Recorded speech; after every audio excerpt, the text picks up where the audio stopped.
States of America, and to the republic for which it stands, one nation, under God, indivisible, with liberty and justice for all.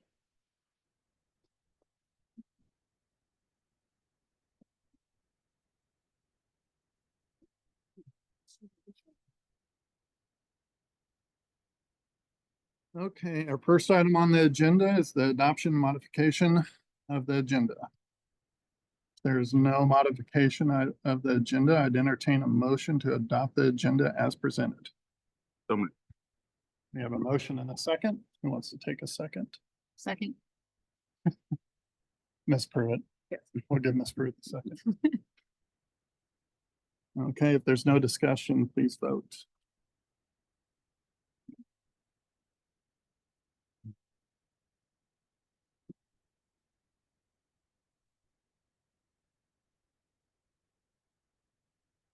Okay, motion passes. Next up. 8.0. Approval of the consent agenda items. 8.1, approve regular session minutes for May 15, 2024. 8.2, approve supplemental pay for June 2024. 8.3, approve bills for payment for June 2024. 8.4, approve MSBA service agreement. 8.5, approve high school to college program MOU. 8.6, approve meal prices for 2024, 2025. 8.7, approve surplus property. 8.8, approve Marzano purchase agreement. 8.9, approve contracted services agreement. 8.10, approve June 2024 personnel report. 8.11, approve 2024-2025 salary schedules. And to make sure that any contract is modified for the authorized personnel to sign it. Do we have a motion to approve the consent agenda as presented? Do we have a second? We have a motion and a second. Give it a Brooke. No further discussion. Please vote.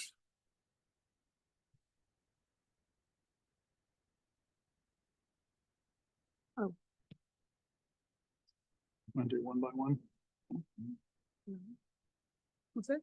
No, it just always pops up. Popped up as 8.1. Just pops up. It's Okay. Here we go. All right, motion passes.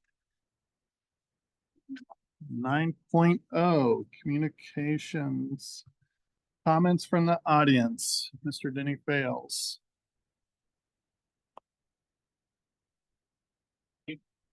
Seems a little weird standing back here. First thing I'd like to do is congratulate Dr. Michelle Prattville for her 17 years of service to the Smithville School District. Spent over those 9 years, spent many night and budget meetings, board meetings, extra meetings, and extra. So Michelle's dedication and service to the district is greatly appreciated. We will do this. Thank you. Thank you, Jen.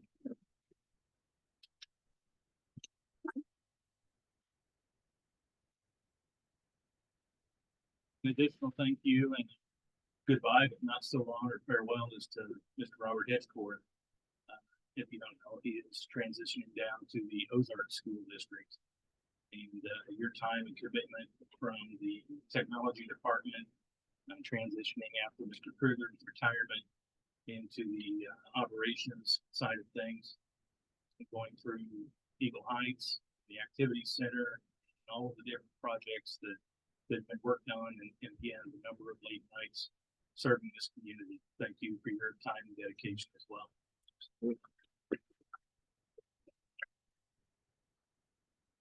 I think the main reason I'm probably here tonight is just to talk to the board.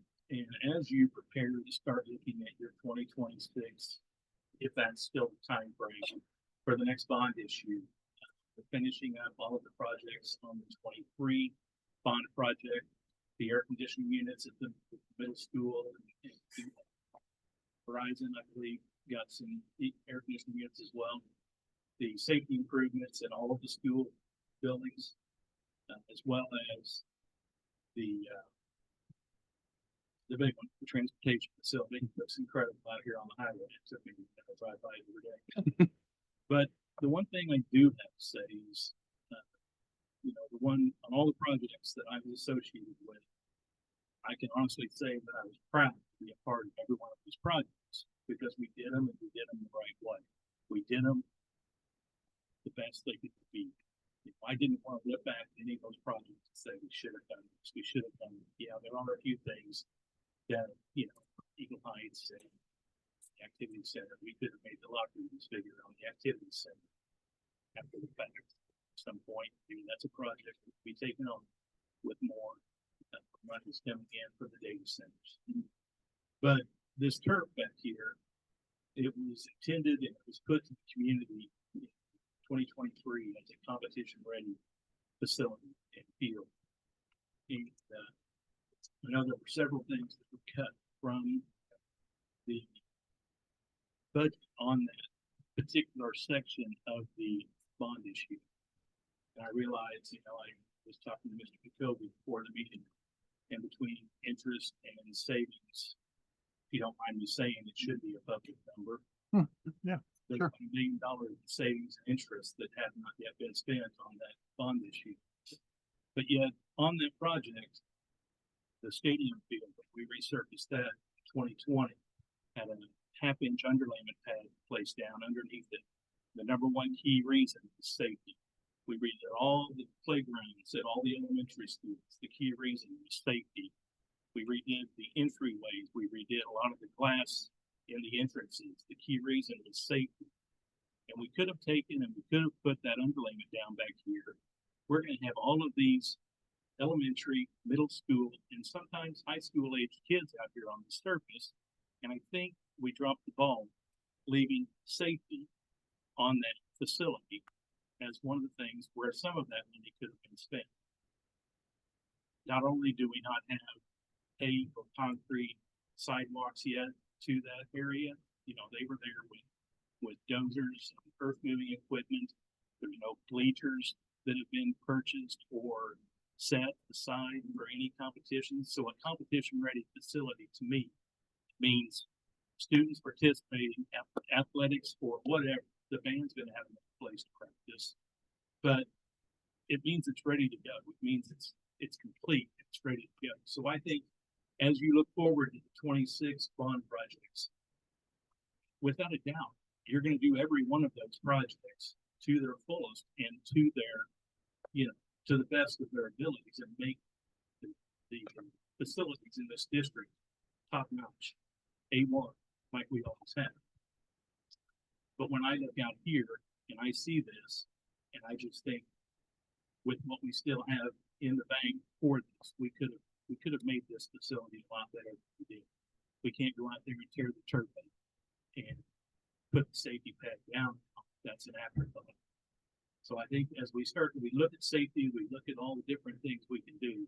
Granted, it might have been right at its limit for cost, but there's still $1 million out there that we could have spent to help with safety and improvements for the students of our district. So thank you. Thank you, sir. Thanks. Any other comments? Okay. Thank you, Mr. Fales. Appreciate the comments this evening. 9.2 correspondence.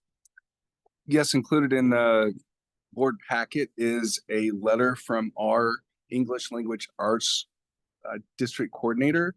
She recently got to attend the DCI conference, which has been a conference that our district has attended over several years. And she just wanted to say an appreciation. Previously, this conference has been able to be funded through grants. That was unable to be done this year. So it did take our local money to do that. She just wanted to say a thank you for the opportunity, not only to learn from other districts, collaborate with other districts from across the state, but also go down with the team from Smithville and be able to collaborate with them as well. So just an opportunity for her to appreciate the money that was spent for her to be able to attend. Great. Okay, next up, 9.3 superintendent update.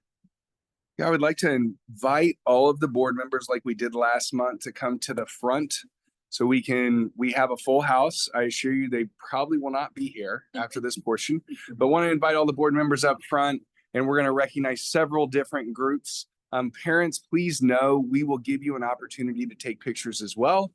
Just tell us to stay there. We'll keep smiling, look at different cameras, whatever we need to do.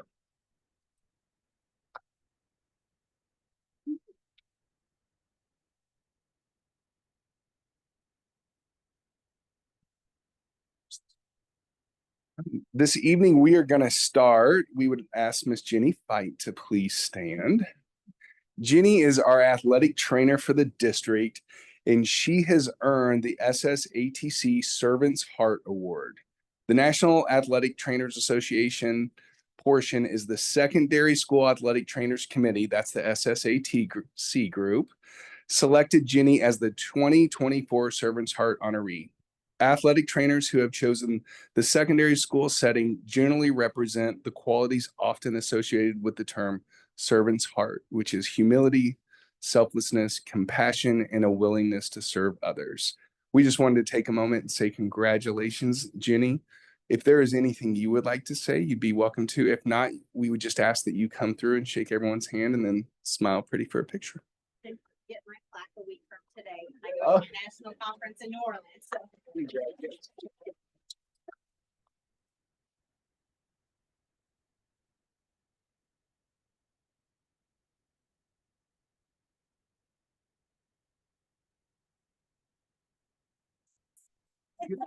Should be right in the middle of them. Okay. Even better, even better.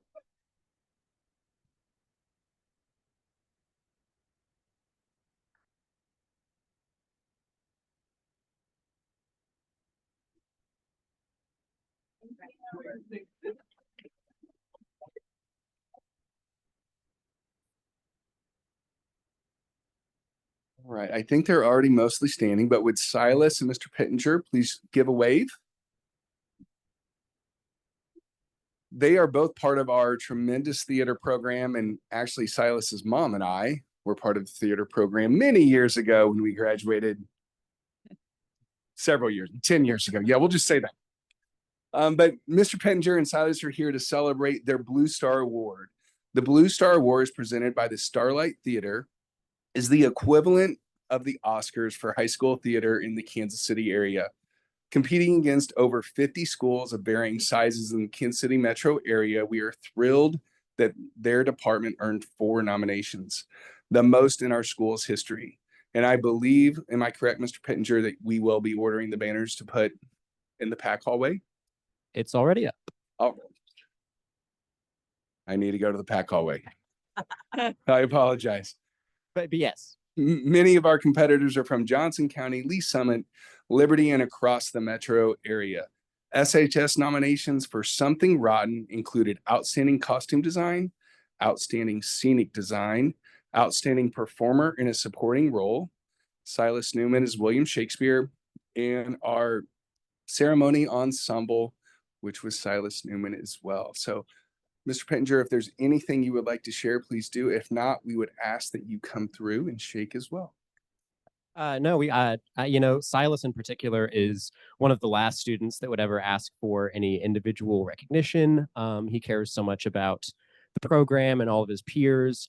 So it just, I would like to thank the board for offering an opportunity to recognize him, because I think that he often does not get the recognition he deserves. And we thank the community for coming out and seeing the show, and for everybody who makes our program feel valued and feel supported.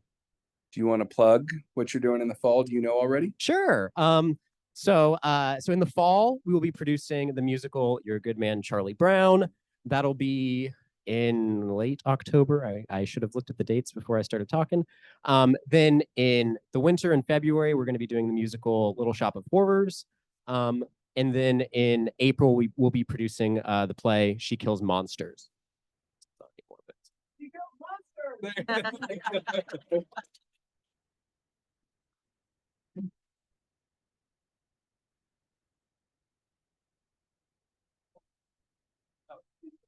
Congratulations, Silas. Congratulations, Mr. Pittenger. Yeah. Please, you're all dressed up for it.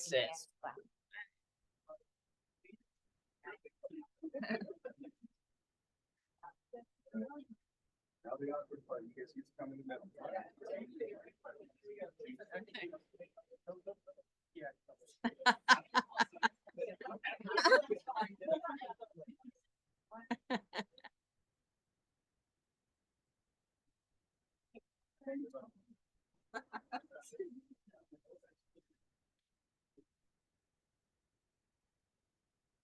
Yeah.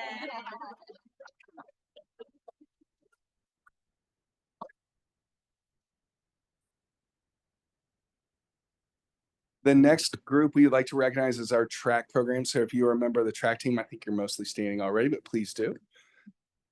In May, our SHS track team attended the state championship meet in Jefferson City. Several of the team coaches are here, as well as their athletes. We are proud to introduce the students who placed in the top 10 of their events. We have Naomi Hunter, who was third in the 3,200 and fourth in the 1,600. We have Logan Hennigan, who was fourth in pole vault. See him here. Andrew Turner, who was sixth in pole vault. Neither of our pole vaulters. Ethan Schmidt, Jet Coleman, Max McKenzie, and Drake O'Neill placed sixth in the 4x1. Another Ofer. Riley Thompson, Kylie Hoggett, and Riley Miller. I think we're missing one. And Naomi Hunter, thank you, placed sixth in the 4x8. And then Jet Coleman was seventh in the 200-meter dash and seventh the 100-meter dash. We have Coach Jared Luke here, who's the head coach of our track team. If you wouldn't mind introducing your assistant coaches as well, and then if there's anything you'd like to add before you guys come up and parade and do the handshake. Also, athletes, if you guys have anyone here that came with you, please take the opportunity to introduce them as well. I'll start out with Justin Corcoran, and we got Ben Matthews and Jared Herbers. We're missing Kiefer Smith and Amanda McCluskey and Riley Gorham tonight as other fellow coaches. We also were able to take 35 kids down to state this year. If you notice, that's a huge bus load. It's probably the most we've taken in a long time. Our girls were Suburban Blue Conference for the first time in school history. So with that being aboard, we've had a great, successful season, boys and girls. But nothing makes you prouder as a track coach to see your team, your school represented on the podium in front of the home stands in Jeff City. It is very simply amazing. So thank you guys for everything.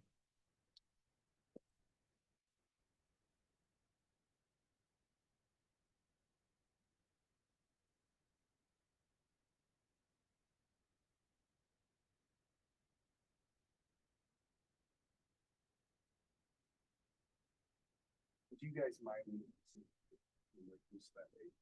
That you recognize as well, because we know that you guys did the work on the track. You may have had some help off the track.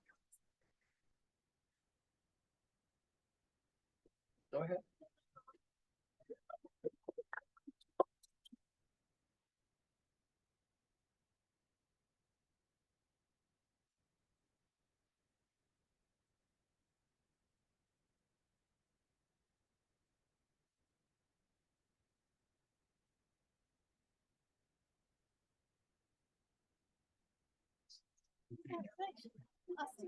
Absolutely. Congratulations. Naomi. Oh, we'll get them later. Yeah.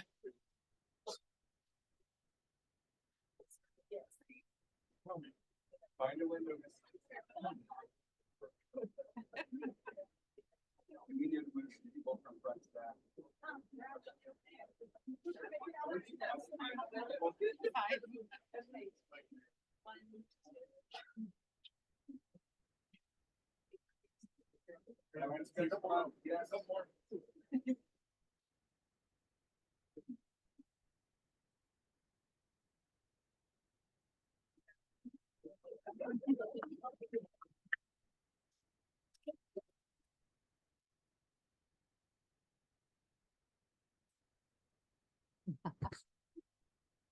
And Justin, if you just want to stay close. Next, we're going to recognize our fall and winter. We're going to recognize our fall and winter activities and athletics. They have held a very high standard in the classroom and have been recognized MSHA, which is the Missouri State Athletic Association. We have our future Activities and Athletic Director, Assistant Principal, Mr. Justin Corcoran here to share a little bit more information about this tremendous achievement. Yeah, sure. So the MISHA, which is our like Missouri Board for Activities and Athletics, every year kind of takes in all of the GPAs of all of the different programs from all the schools in the state.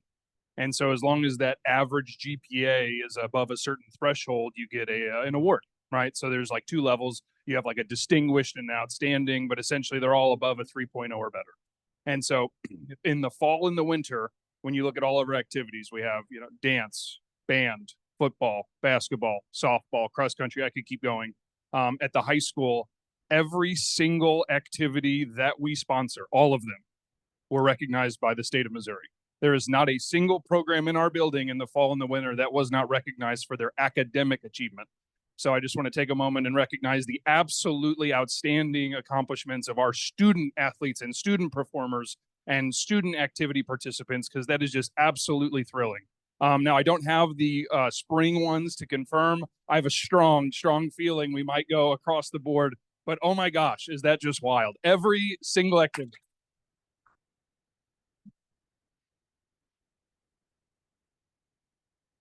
This would be a long board meeting if we brought in every single activity to come get recognized, but oh my gosh, how cool is that? We do want to offer the opportunity to take a picture with us. Do you? I- You don't feel obligated. No. I did not achieve any of that. So I want to reserve their accomplishments for them, but shout out. Sure. Thank you, Mr. Corcoran. All right, would any members from our archery program please stand up? As well as Mr. Batline, there you go. All right, in April, 11 high school, 6 middle school, and 2 elementary school archers, along with their coach, Mr. Batliner, traveled to Wichita to compete in the 3rd annual Air Capital Archery Tournament. Our students had a tremendous performance and had tremendous successes, showcasing the hard work they had put in throughout the entire year.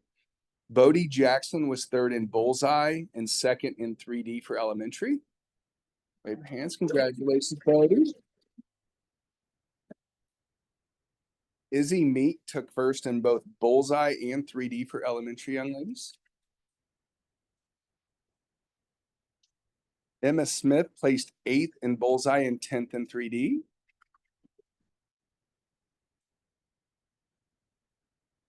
If I mispronounced this name, I apologize. Eric Ballou took 3rd in 3D.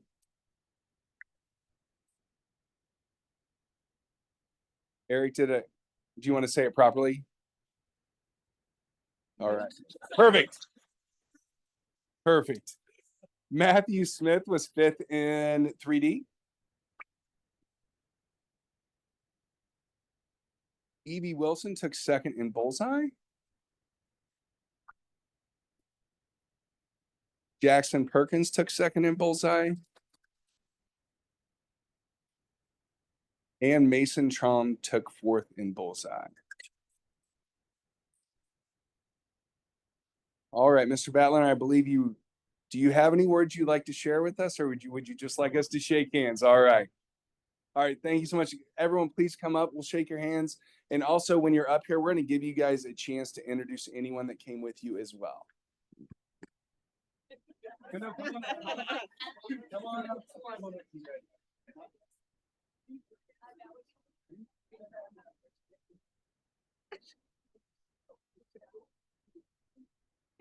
Congratulations.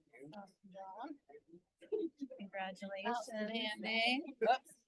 Congratulations. I love your enthusiasm. Congratulations. Congratulations. Good job. Congratulations. Congratulations. Mr. Batliner, thank you for all you do. All right, young athletes, we're going to ask you guys to introduce anyone that is here that came with you. Who will be the brave one to go first? Thank you. You don't have to go. They'll wait if you don't want to walk out there. My dad and mom.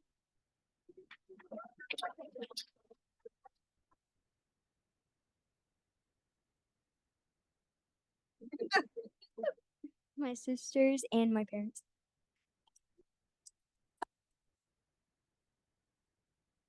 siblings, so. My mom, my dad, my grandparents, and my uncle, my so-called aunt.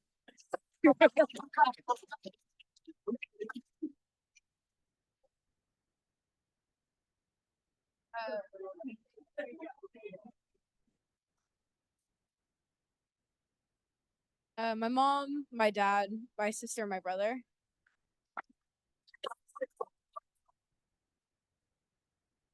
My mom.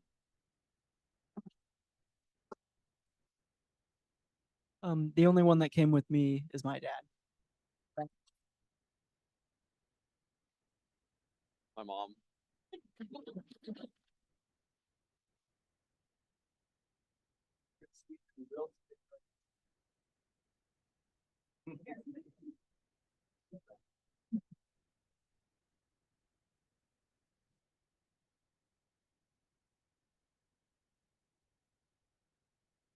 Anyone else that wants to stand and come up, please do.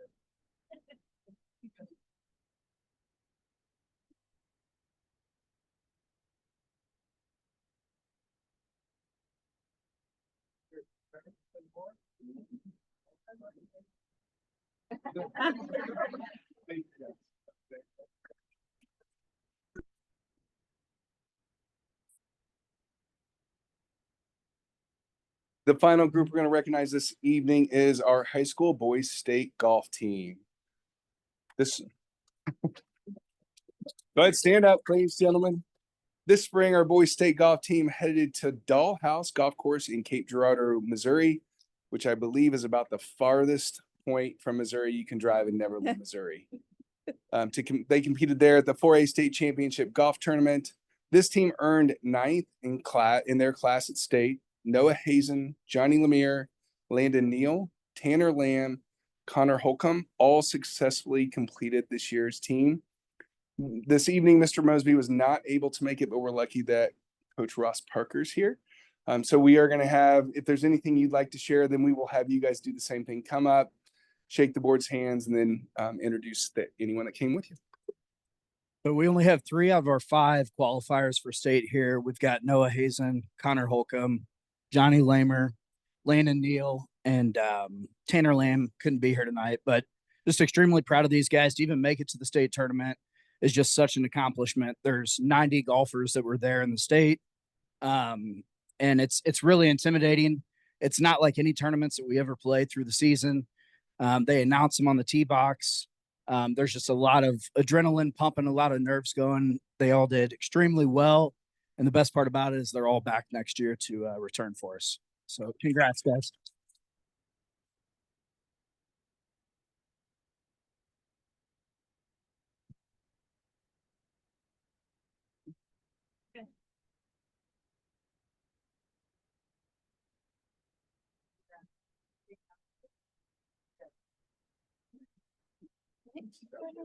Keep it coming, turn around.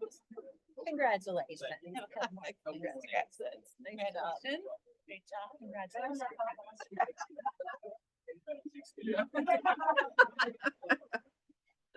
Before we take our picture, anyone cover this meeting for yourselves? I brought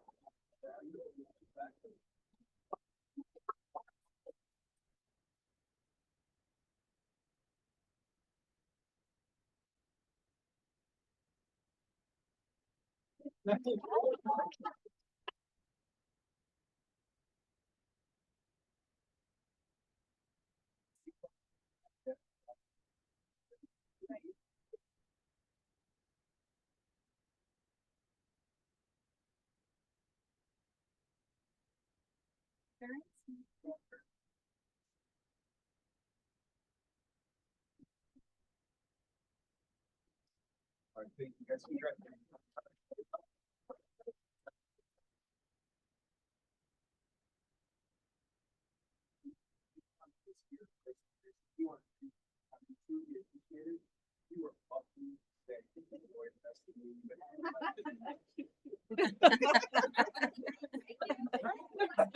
Stay and enjoy. Yeah.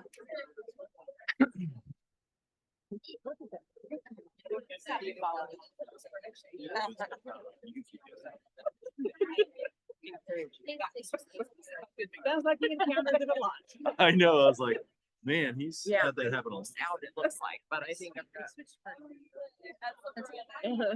you very much. We had a good group. Yeah, this is good.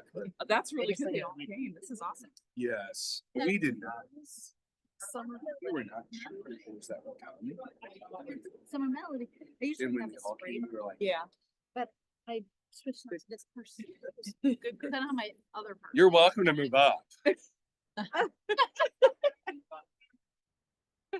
And also not obligated. I should say that as well. You're welcome to stay. You cannot escape.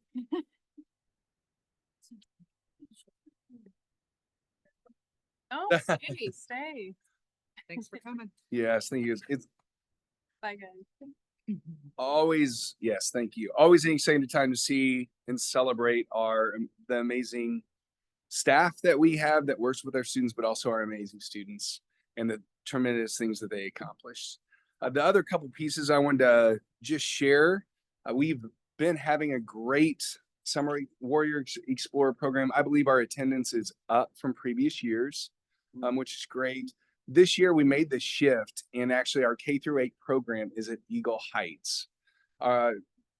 It previously had always been at 2 buildings. We do need to let everything finish out and receive feedback at the end and do a summary. So far, the early returns is our assistant principals, because our assistant principals run that program, love having it all together.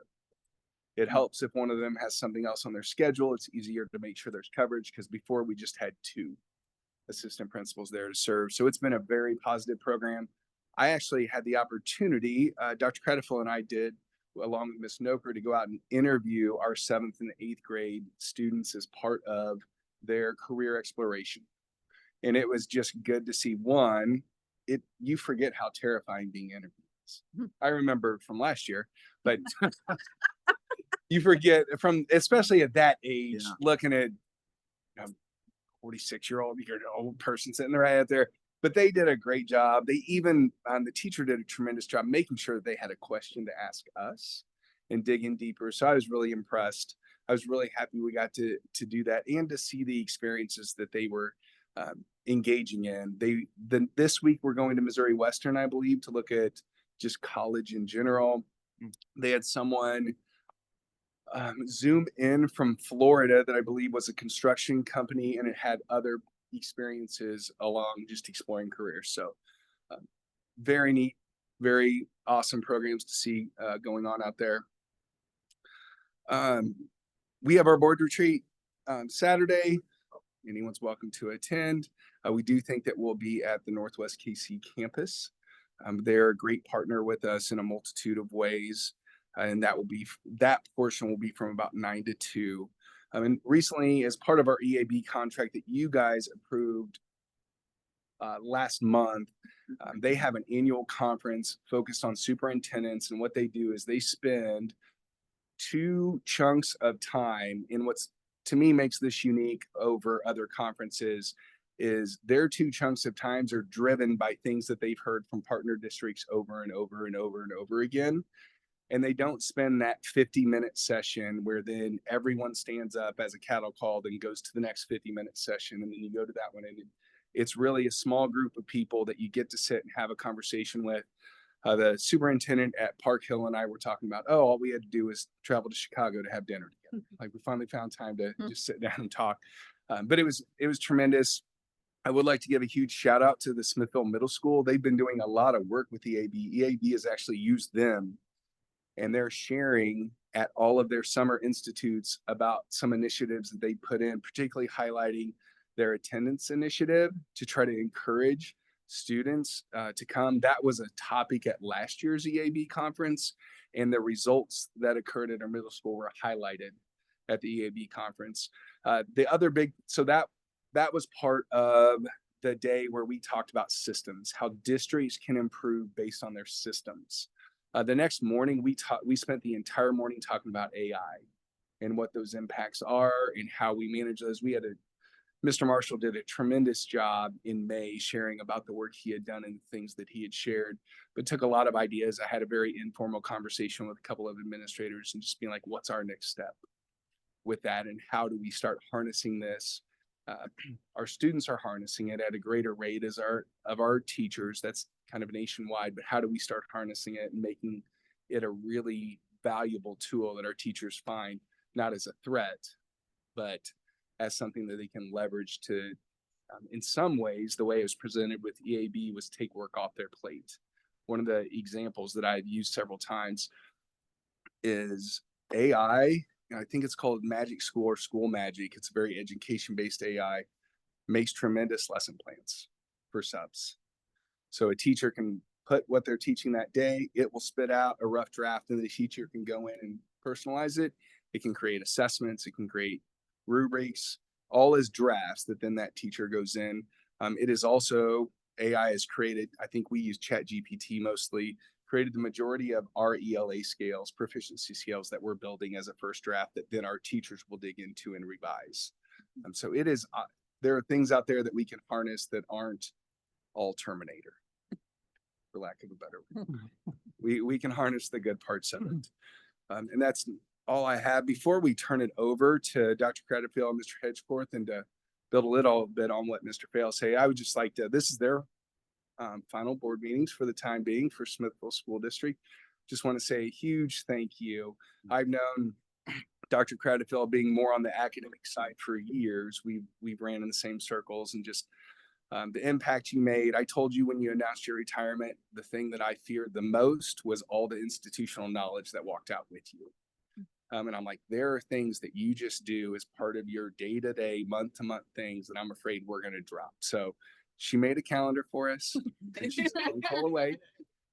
So I still think that will be there, but so thankful for all the support during my first year. And Robert, as you transition down to Ozark, you have said multiple times, and I think you just keep saying it to reassure me that you're a phone call away, help us with the tax rate. And when Karen and I are looking at each other going, we don't know what this means, we have Robert to call. And he's always been tremendous. I have never in my life did I think I would learn so much about budgeting. And while, Denny talked about you being in technology, you being over operations over the last several years, I had the opportunity to really see you as a teacher over the last 11 and a half months for me. So just want to say thank you as you guys share. So thank you guys very much for helping me have looking at the 7, I hope a good first year. I would, just second that. Thank you guys for everything you've done. It is very appreciated. And we wish you the best of luck. Absolutely. So thank you guys so much. And is it, how many total years for you? In Smithville? Yeah. 12. So that's 29 years of institutional knowledge. Some of that overlapping, but in 2 different buckets with academics and operations. So thank you guys. Yeah.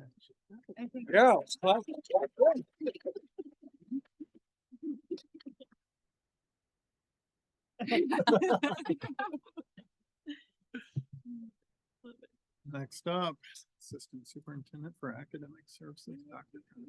Well, I am going to piggyback on the 2 things that Dr. Moss shared about. First of all, related to EAB, in 2022, Kim Davis and I participated in a year-long cohort with EAB related to their work that they had done on teacher and staff morale. And part of that process led us to administering a survey to our staff, and then following up with very small group conversations to help us learn more about what their responses to those surveys meant. And then that turned into a year-long plan of what do we do to act on this feedback during the 2022-2023 school year. You have chosen as part of your metrics related to quality staff to kind of follow a few of those statements or survey questions to see how we're doing as far as improving specifically in a sense of belonging, sense of being heard. When we did our work on your goals last fall, We really honed in on the idea that quality staff are really staff that feel like they are making a difference and that they're valued and respected in our district. And so that data is presented to you. You will see last fall's administration compared to this spring's administration. You'll also see all 3 years or administrations of the survey to see where we've consistently made growth across all 3. We've made growth in all of them, but there are some where we saw growth from the initial, the second, and the third administration, which is very exciting. You set as a goal an increase of at least 5% on these questions, and we have met that in all but 1. There's still an increase in that particular on that particular question, but we just didn't quite hit the 5%. So anyway, it's very exciting. Just an example of the value that EAB provides to us. We've always been a district that has valued research and being very purposeful and intentional in the decisions that we make. We don't have a huge staff to do that research. To have EAB available to us I cannot tell you how invaluable that is. Several times throughout this year, we've just contacted them and said, hey, we're working on what's best practices in reading and writing. We get an entire list of links and resources sent back to us. This is what we found. The nice thing is when they're doing it, they're really taking, everything that's out there and not cherry picking things that help support anybody's particular passion. That's another thing that I feel is very valuable with them. We were able to renew at a very nice rate with them for 4 years. And so they'll continue to provide great service to you all. And they are wonderful partners. The second thing I'd like to share about is summer school. Like Mark said, we are having an increased enrollment this year, which is very exciting. I would like to give a shout out to some people who have done some work to help make this a wonderful summer school year. We've been doing our own summer school since 2016. Our teachers wrote the courses, and for the most part, we have continued to use those courses over the last 8 years. This year, we had a few teachers who completely rewrote 7th and 8th grade. That's an area where we feel like we're not catching the kids' interest like we wanted to. And so the course that Dr. Moss referred to with it's called High School and Beyond, where we went and did the interviews with students. One of the students that I interviewed is actually new to the district. So this is her first exposure to Smithville schools. And she just said, I love this class. This is the best class. So they did a really good job. There are a couple other grade levels where we introduced some new courses for our teachers to use. And so I want to give a shout out to a few teachers who took that on. Cassie Reed, Megan Heffley wrote 2 courses for us. Paige Scheibe wrote 2. Mr. Orschelin actually wrote a course for us. Miss John, who's going to be the new lead principal at Maple, wrote a course for 2nd grade. Renee Wilcox, Adam Roski, and Aaron Bolin are all freshening up some courses that we already had. They didn't write new ones, but they're making some things that we've had better. And we could not do the program without the investment of people like those teachers and administrators that I mentioned. So just wanted to give them a little pat on the back. Our administrators have been doing an amazing job. Tina Shaganaw, who you met with our Aspiring Principals, has been an intern this summer. Mr. Orschelin, Dr. John, Ms. Meyer, and Mr. Haynes have all, it's running so smoothly over there. We haven't heard a peep from them. So yeah, it's been a very successful summer school and lots of people to credit for that. Lastly, I have our MVA attainment for our 2024 grads. I'm very excited to say that 88% of our graduates left us with a market value asset. Now that terminology may be foreign to some of you, so I put a very detailed description of those things in the packet for you as well. But just in a nutshell, if a student earns 9 credit hours or more of college credit, if they participate in a client-connected project, which is something that a business partner or the city or the school district, something that is of value to them that the student actually creates and goes through the process of sharing their creation with their client, responding to that feedback from the client and revising it to something that the client can actually use. and those could be, it could be something relatively small. For example, the year before last, a student for Rotary created an online registration system for us to make the Merit Badge College a little bit easier. That's just an example of what I'm. Also have internships, industry recognized credentials. We saw a good increase there. Our college and career teachers such as ag, business marketing, family and consumer science, those courses, Project Lead the Way engineering, also Project Lead the Way biomed are our CTE courses. They are really looking for credentials that our kids can earn based upon what they learn in their classroom that carry on and have value outside of the walls of Smithville High School. And so we've seen great increase there. Kudos to those teachers for finding those opportunities for our kids. Let's see, what have I forgotten? Internships. Entrepreneur opportunities. That has always been a strength of ours because of the wonderful work that our business teachers have done for the last 10 years to build that green tie affair. Carol Noker does so much work to support the teachers and the students in all of these things, so she deserves a big shout out. But I'm just really excited that the last time I get to report to you, I can share that data with you. By 2030, the expectation is that all of the KC Metro districts that are participating in the Kaufman work would have 100% of their students graduate with a market value asset. In 2024, we're at 88%, and that's pretty good. So anyway, that's all I have unless you have questions for me.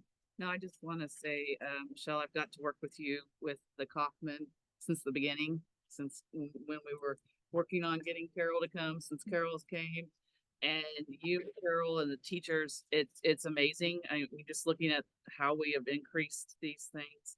When we were starting, we were like, oh, we hope we can get, but we've surpassed it and we're continuing. And I love the IRC's industry because those are things that go on with them. They help them when they get to college or if they get a career. If you have one of those things, it's just wonderful. So thanks for getting us started with this, and everybody else for helping to push and help us to, it just makes me proud. So thank you very much, guys. Yeah. I just wanted to highlight and congratulate too. I mean, when you were hired, a big priority was that notion that from staff that my opinions are heard and valued by district leaders, and to have a 32% increase in that is huge. I feel like many of us have probably heard that from staff. Like, we love the direction we're going. We feel that people are listening to us, but that represents a lot more than, what's shared with us. And when they feel heard and valued, everything else you're talking about, MBAs, summer school, all that stuff will have more success. So well done, district leaders. Excited. Yeah. The building leaders also have worked plans of their own that are related to the data that was specific to their building. So we also need to give them a shout out as well related to that. And they also saw growth from 2022 to 2023 and 24.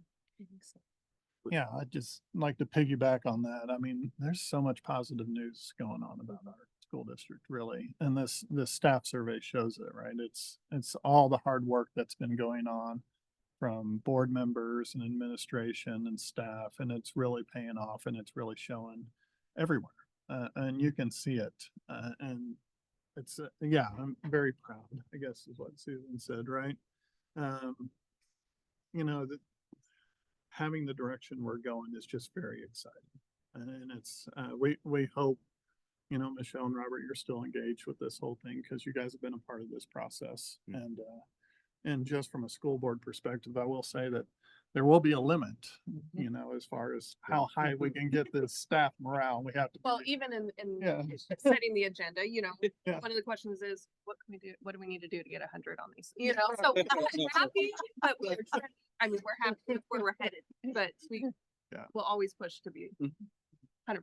Do we have any like one or two things that we could attribute to the increase in summer school enrollment? I mean, that's a pretty big deal, whether it's changing venue or whatnot that we could.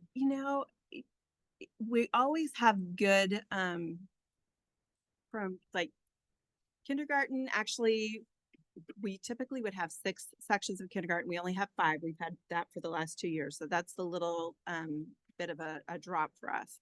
But where we're seeing the increase in sections is between first and sixth grade, which is really exciting. So for a lot of families, I mean, it is a great opportunity for kids to continue their learning and not have to provide any type of daycare. So I don't know if it has something to do with economics in our community, but our kids are having a good time and they're learning. They're continuing to be able to build relationships with other kids and with staff. It's just a positive across the board. So I'm not exactly sure why, but that's where we're seeing the growth between first and sixth grade. I think it probably has a lot to do with several companies are inviting people back. Inviting, I would say, office physically. I know a few, just like I work with pretty closely, that are all coming back on a more regular basis. But my kids go to summer school and they love it, so it's great to keep up. Okay. Good with that. Okay, next up, Executive Director of Support Services, Mr. Hedford. All right, thank you. As I'm sharing my screen to talk about construction, thanks for the kind words to everybody. Appreciate it. Michelle, enjoyed our time together working here. And, you know, when Mr. Pales was talking about a beautiful campus and facilities and, you know, Dr. Monster talking about finance, I mean, honestly, the trailblazer for that was Wayne Kruger. He spent a lot of time building what we have here, you know, working with me. You talked about coming from technology. So, before I took that job, I was like, man, this is possible. You can't fill shoes like that, and you can't. So hopefully I made the shoes a little smaller for the next person to be more successful. But truly I do have my own up though. There's none. Oh, that's one. Thank you. It's all red. It's all red. That's right. I have no unread messages. So there you go.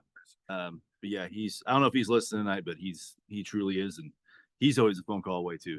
And he hasn't worked for Smithville for a while. He's Black County now. So, appreciate him.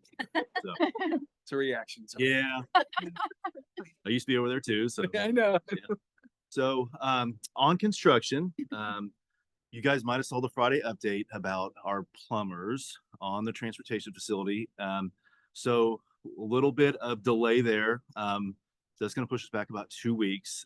So they were able to get in compliance, but then when the new team came on board to get started, it took them about a week to kind of figure out where the other team had left off, get materials ordered, get things ramped up. So we're looking about a first week of August is a turnover date for transportation facility, where before it was kind of the third week of July. Now we've already brought the buses on campus. You might have seen them down there at Horizon.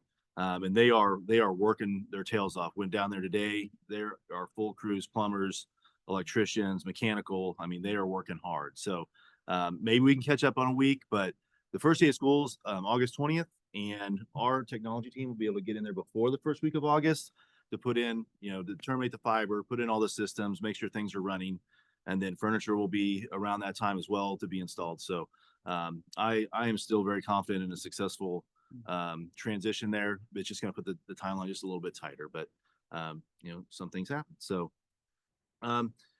so I will just jump real quick to the transportation facility. So let me go there. So this is one of the bays that you see in the transportation facility. We have 4 bus bays, and then we have 1 bay for our loading dock for them to unload materials and to stage them until they go out to the different buildings. So that's just kind of a picture of the inside. If you've driven by 92 Highway, you will see all the asphalt has already been put down. You have all the lines painted. So hopefully that kind of shows some parking besides the buses. The buses are going to be parked in that area that is concrete on the north end. And the reason that is concrete over asphalt is because even if you put asphalt to 6 inches thick, the weight of the buses sometimes can put indentions in the asphalt. So you purposely put concrete there instead. So that way you don't have indentions in that area because that's where the buses are parked. But it is cheaper to put asphalt other places. So we did in the other places where we don't have the weight of the buses. And so that's coming together really nicely. Some landscaping was put in on that north side as well between Stonebridge and the campus. So those trees are designed to grow quickly. A lot of white pines, a lot of coverage. So you'll see that continue to kind of give that nice natural barrier between our campus. And that was a direct result from the conversations with Stonebridge HOA. So it does look really nice. Yeah. So we were happy with that. You kind of see some NEP, and that stands for mechanical, electrician, electrical, and plumbing installations along some of the causeways there. And we're just, excited the way it looks. It does look really nice. But 2 weeks behind, that's a little frustrating, but that's about the biggest thing we've had of any of our projects being behind. So overall, I'll put it as a win. The next piece I wanted to show a little bit is the stage. So, and we had the original prints from 1969 from the high school, and it had under there that we had concrete underneath that stage. So we weren't sure. They actually took an x-ray to try to see if it was gravel or concrete. And they showed on the x-ray that it was going to be concrete. So when they ripped it up, sure enough, that 1969 architectural drawings matched that concrete. And what's amazing is somebody in 1969 had the foresight to have those mezzanines to actually hold, different type of bleacher system. And yes, we'd have to put some reinforcement steel, but for that to come to fruition in 2024 is just crazy. So I went to the stage area today, and knocking out that stage and knocking out kind of that fascia and all the different lighting above and opening that up, man, it just makes that room look big. So I'm excited for that room. I think it's going to be a great multi-purpose space for a lot of different areas and a lot of different activities. So that looks really nice. This is them framing in that stage area. So when you first go in there, you think of the stage as being wider because it really was just that wooden fascia. When you take that out, there was actually that CMU block right behind it. So that enclosure isn't as big as it initially looks when you look at the stage. And so that hardened drywall is going up, and then there'll be a nice graphic on that drywall that the kids worked through the supervisor advisory committee, and that has come to fruition, through working with Mr. Moore and getting that finalized with Justin Corcoran as well. So we're excited for that. So that is right on schedule. That should turn over the last week of July. So that way volleyball and those fall sports that are inside don't miss a beat. They'll be able to get right in. And then the last page is our middle school track. That is ahead of schedule. We didn't think that'd be done until the first week of July. So we're middle of June and ready to take it over. Their last step is they're completely done with the turf. Now they're just going back over because some of that chat was kind of tore up a little bit from all the heavy equipment. They're going back and putting a final grade on that chat. So that way, when track comes around in the spring, those kids at the middle school level have that same opportunity to run on that track. So looks really nice, really happy with the end result. It came together really nicely. The initial spike in cost on that was, you can't really see it in the picture, but on that first picture, right in here is the runways for the long jump. And at first they thought they're gonna have to tear all those out and recreate it. And especially on the north end, there were some high jump pits, but they were able to kind of shift the field a little bit to where they could leave those in place and not have to demolish them. And that helped with some of the costs in that area. So overall, when you see it kind of finalized, it looks really good. So I'm really happy with that came in. And then I know this isn't exciting, but teachers and students will be excited. Yeah. Can we, since we're on this subject? Yeah. Can you maybe, as a mom of some kids who will be active participants on this field, I know there's many of us up here, but can you speak to maybe the difference in installation between the two turfs? Maybe. Yeah, absolutely. So when we first installed the turf down on the main field, I believe it was 2008, if I remember correctly. The first day they opened up, people actually ran down the field and rolled around on the ground. The first time they installed it. That field did not have a pad underneath. And so anytime a field is built, it has enough infill, it has to pass impact testing. That's in all the specs. That's in everything that you put in for the design of a field. And so that field down there passed all those inspections and, lasted well. Over time, as you get wear and tear and a lot of use, if you don't have the pad underneath, it will just wear faster. It doesn't mean not necessarily safer, but it just wears faster.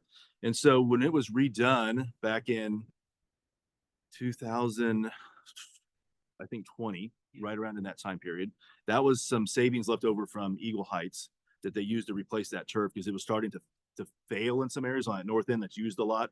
You come up here on the weekend, you'll see people, I wish they would split time. Sometimes play on the south end, sometimes play on the north end. They're always on the north end. So that area wore quicker. They decided to put in a pad that was helped for wear and tear.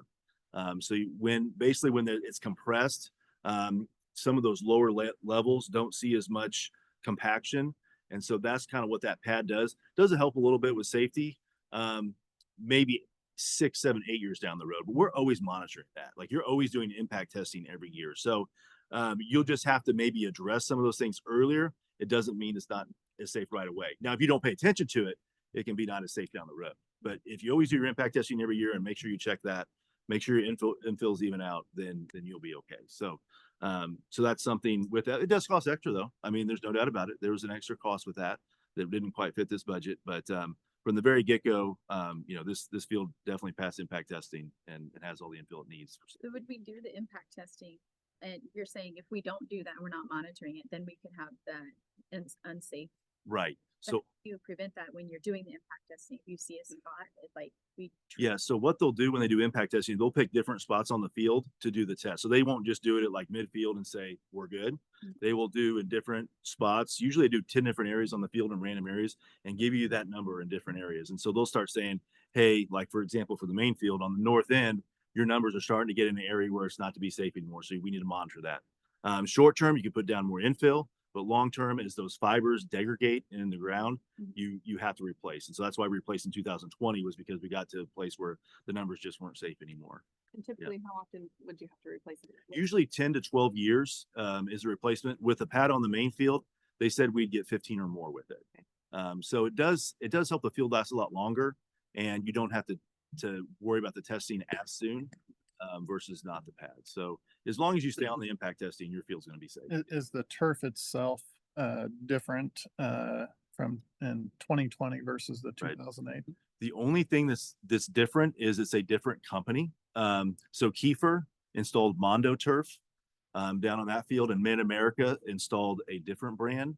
The main reason that you maybe see a difference is over time, once the turf's installed, you have a lot of sun beating down on it, the colors start to fade. And of course, that's brand new. So you look at it and you're like, man, that really pops. Well, you know, that's 4 years old now. Yeah, it's faded, you know. Well, and we have a lot more activities that happen on our high school field than we will on the middle. Absolutely. Yeah. Like yeah. PE. Right. Yeah, that field is used a lot. And I imagine And even our middle school football games will be played on the high school field. Right. Not the middle field. And people are creatures of habit. If someone comes down and they want to jump on a field, they're going to jump on that first field. Right. Yeah. They just are. They're not going to drive all the way back to the middle school unless they see the main field used, and then they'll be like, "Oh, well, let's go to the back field." Yeah. So I still think that front field is going to see a lot more use, and that's the field that does have that pad.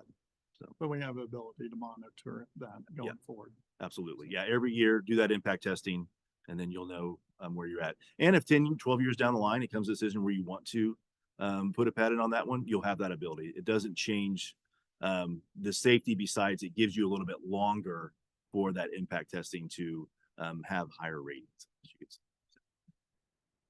One, might as well ask you a question. Sure. It says you're leaving. We do that impact testing every year. Yes. That won't change. Just want to make sure everyone knows that. Right. And the other pieces with that, in my own personal opinion, but I want to check your expertise. We need to plan on a 10-year cycle for most of our trip. That's typically recommended timeline. Okay. Yeah, absolutely. Because 12, I would say 12 is probably about as long as you could have stretched that previous. Right. We were pushing it back in that time period, but it was a matter of budget. We were coming out of a time we were at 15% reserves, you know, and so we used savings from a bond project to do it instead of trying to do it out of operations. Well, now with water rates as high as they are, God, turf field looks like a very good option.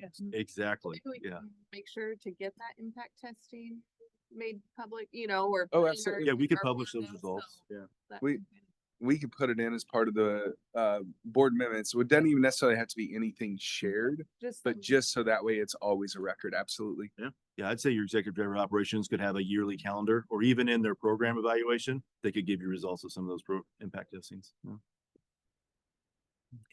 Thanks. Didn't mean to put you on the spot. Oh, no problem. And then the last part, it's, you know, not the most glamorous HVAC, but those VAV boxes that will help give individual control for the rooms. Have some happy kiddos, happy teachers that, you know, in those really cold winter days or those really hot summer days coming back to school in August and on 20th, they'll be able to give that individual control. So something that was mentioned that will help as well is when they're getting into some of those areas, they noticed some of the venting was not so this is what we call like a hard cap venting right here. Then you see some of the soft venting. Well, with the hard cap venting, your airflow is better. So anytime they saw some venting that maybe had been compressed, it wasn't like hard cap venting, they've replaced those. And so that way the airflow we think will be better in some of those rooms. So we won't know until it's all done. But for a very inexpensive ad, we're able to make sure that the venting, had the full airflow that they needed to all the rooms. So we're excited for that to finish up and have those results this fall. So Great. be happy to answer any other questions you have. Any more questions for 9.5? Nope, information only. Back over to you, Mr. Hedgeworth. All right, I believe the next one is the financial review, if I have. General financial review, 10.1. Yes. So if the general financial review usually talks about different finances we go through the year, I have our fourth budget amendment later on in new business. So I figured I would just mention everything in that agenda item, if that's okay. That's fine. Questions on 10.1? Okay, this is info only. All right, next up, 10.2, board committees. Finance committee budget. Okay, how about we start with, we met on Monday. Mr. Nichols zoomed in. Brooke Perkins was able to participate. We had a lengthy conversation about the fourth budget revision. Mr. Hedgeworth was unable to be there, so it was quite satisfying throwing questions at the superintendent and Miss Karen Kopp over there. But you guys did great. So most of our finance committee meeting was based around the fourth revision, and then obviously the big report, which is the big budget for the next school year. So very good questions. They had great answers. I don't have any concerns on my end. So I'll just kind of turn it over to Patrick and Fashion. You go first. I don't really have anything to add to that. They had prepared for what they thought our questions would be, and for the most part, I think we were right in line with that. And they had also provided a lot of information ahead of time. So honestly, a lot of the questions that I did have, I found that they were answered within the document themselves. So definitely confident with what they are providing and sharing with us this evening. Yeah, that was the minor tweak that you might have seen in the budget documents, is now that they're providing explanations for some of the increases or decreases ahead of time, so they can just go ahead and answer your question ahead of time, which has been very helpful. Sorry. That was really helpful. And I know, obviously with Robert transitioning out, there's a big opportunity for there to be some confusion and whatnot, and that's obviously not apparent. So the three of you working so well and transitioning that was very apparent in the meeting and the documents. So I appreciate you guys. And I know there's probably a lot of late afternoons involved with that. So thank you. Okay, anything else? That's discussion wise. Okay, that's information only. On to 11.0 new business. 11.1 Fund 1 to Fund 2 transfer. Yeah, so this is the yearly item we have on our board agenda every June. So what we do is we estimate the amount that will be negative of Fund 2, and per state statute, you cannot end a fund in the negative for the year. So what we do is we give the amount and ask the board that we be able to transfer enough money from Fund 1 to Fund 2 every year to make sure that amount isn't zero. We have, just for your information, we have a levy in Fund 2 that's $1.05.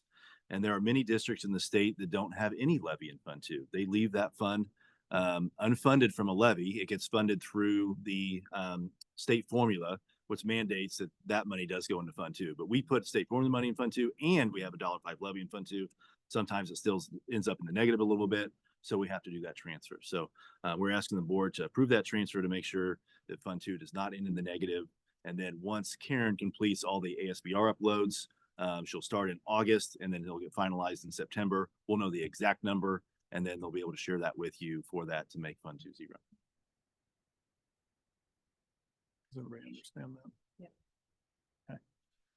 All right. Oh, that's action, yeah. Okay, do we have a motion to approve Fund 1 to Fund 2 transfer to ensure Fund 2 as a zero balance on June 30th, 2024? So moved. Second. We have a motion and a second. Any further discussion? Station, second? No, Susan. Susan. Susan. No further discussion, please vote.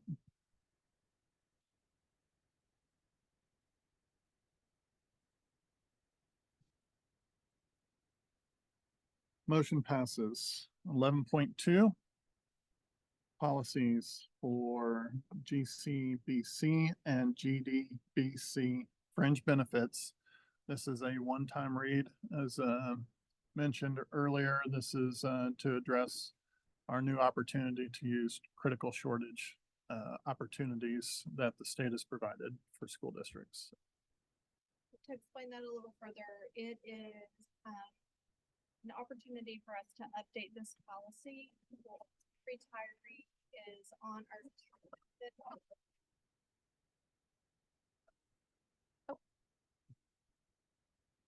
they go maybe to another district for a critical shortage usage in a high needs area, and it's been 1 year since the date of their retirement. Based on current policy, they're no longer able to return back to our policy after they have helped under a critical shortage situation. We want to, be fair to all of our employees, whether they're current or in their retirement state, and allow them to return back to our policy if they've gone on to help someone else with critical shortage. And so that's the update in the policy. And just specific to that, to clarify, they must do it in the state of Missouri for a school district that would qualify under critical storage, so therefore would be under the state DESI statute.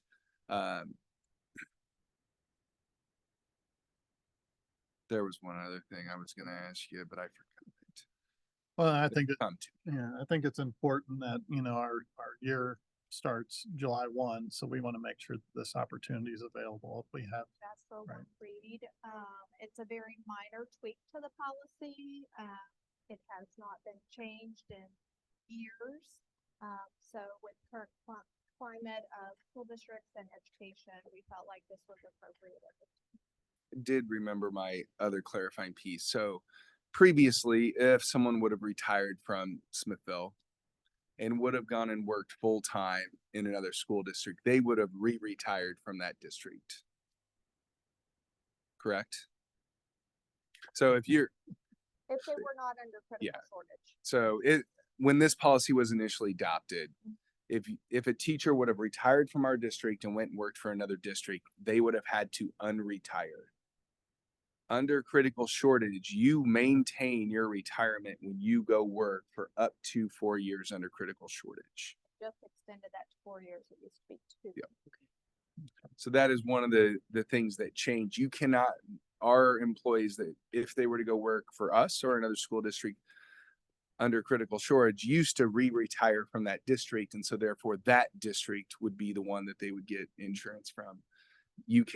They don't retire now. They simply work under critical shortage. They remain retired under our school district. I apologize for my. Is it a one-time 4 years? Like, so they work there 4 years and then they're like, okay, I'm done. For like a year else, they retired. Can they come back into critical shortage? They can work up to 4 total. If they ever. We hope that state lawmakers will extend that. So it's really based on what the law says, I think, right? For 4 years. They've 4 years. extended that. Yeah. So we hope they extend it some more. Just in And case we under have critical things in the shortage, future. Right. Are any retirement contributions made by the district under critical shortage? No. No.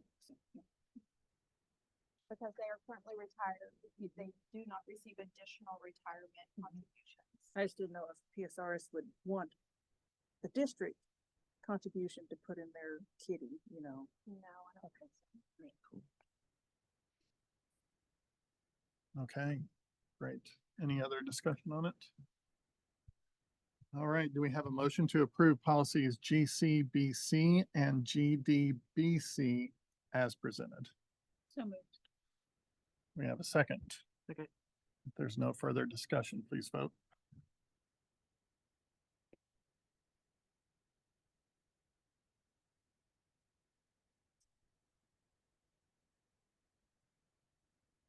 Okay, motion passes. Next up, 11.3, fourth budget revision. Mr. Hedgecourt. All right, so a lot of things went on this year with the budget.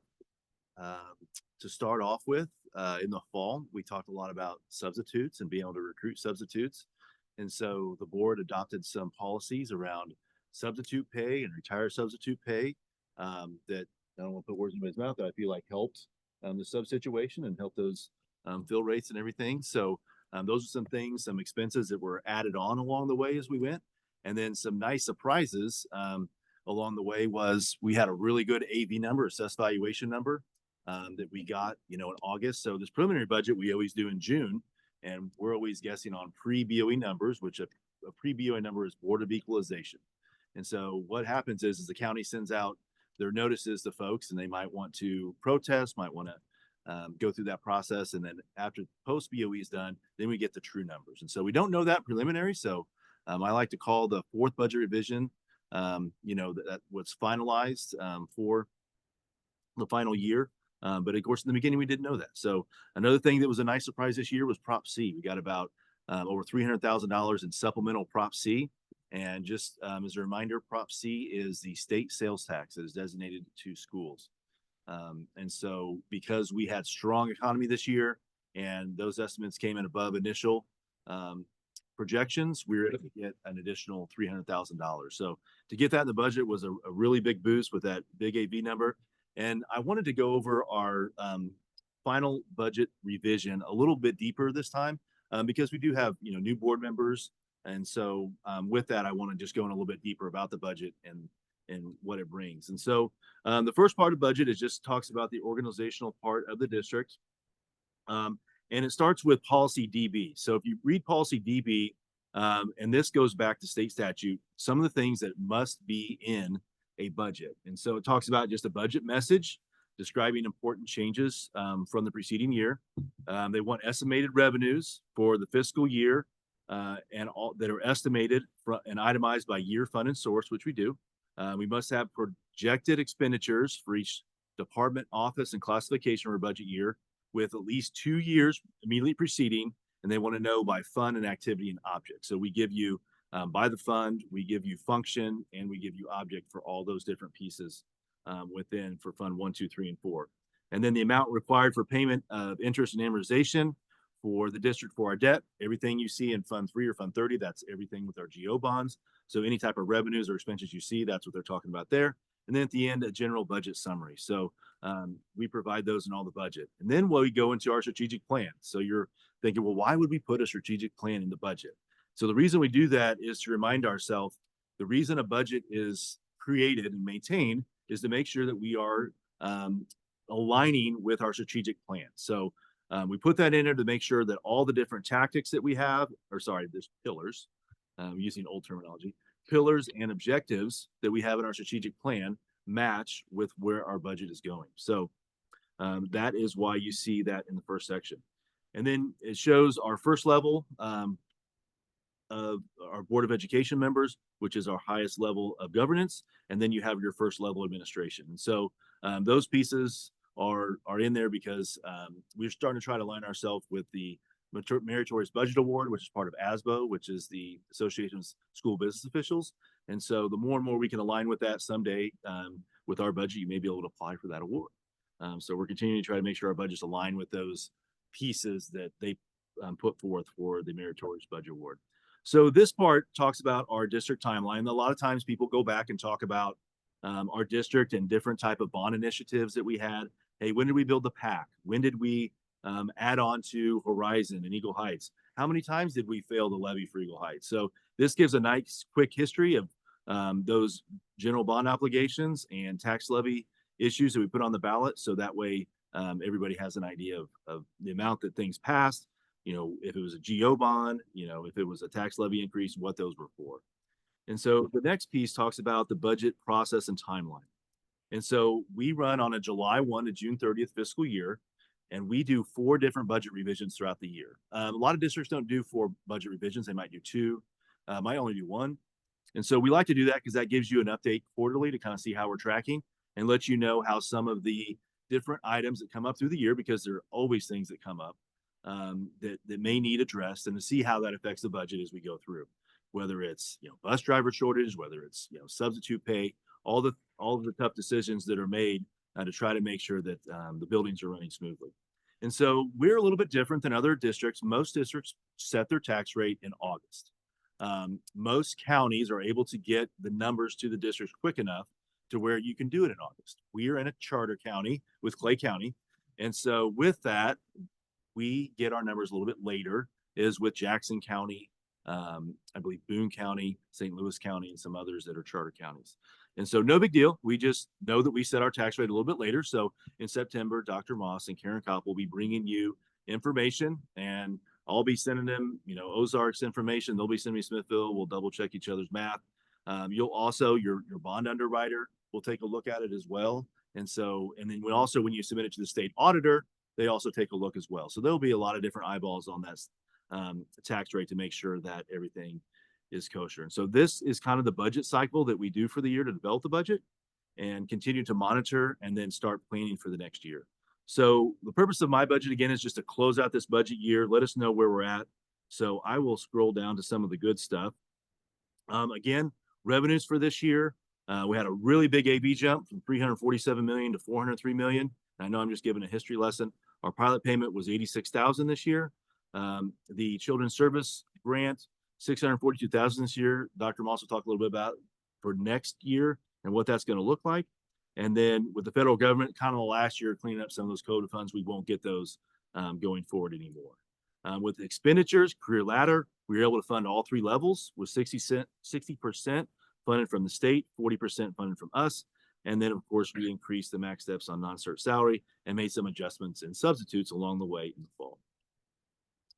All right, so I will just continue down and give you, in some previous board meetings, we talked about, hey, we would love to see, instead of 3 years proceeding, we'd love to see what the third budget revision was and what the fourth budget revision was in one spot.